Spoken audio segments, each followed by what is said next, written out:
Paggawa ng mga obra na gawa sa scrap materials, libangan ng isang 47 anyos na lalaki sa Pugo, La Union. Tunghayan sa report. Ang mga basura na patapon na para sa iba, malaki naman ang pakinabang nito para sa 47 anyos na si Clinton Aniversario mula Barangay Palina, Pugo, La Union. Ang mga metal scrap materials na kanyang inipon, kinukumpuni upang makagawa ng isang nakamamanghang obra. Imbis na nakatambak lang, ginagawa niya itong dekorasyon o display sa kanyang museum. Habang naglalakad ako kung may nakikita ko na pwede kong gawing art, kinikip ko sila. Kaya nagkalat na rin sa bodega kung anong gusto kong kailangan ko sa oras na yon. At least may makukuha na ako kagad and ma-assemble na artwork.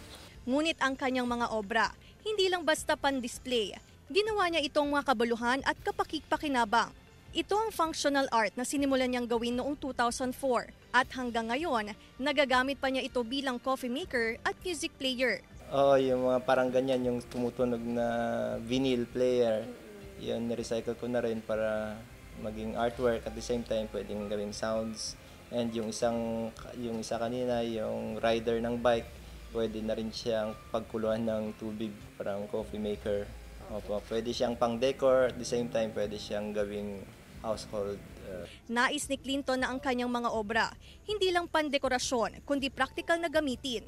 Kailangan lang ng diskarte at malikhaing isip para makagawa ng kapaki-pakinabang na obra. Nakakatulong siya sa environment at sa ating local government na rin na makbawasan ng kalat and at least ma-inspire pa rin yung mga mahilig rin sa mga art na mga bata na pwede palang gawin ang gawa nito.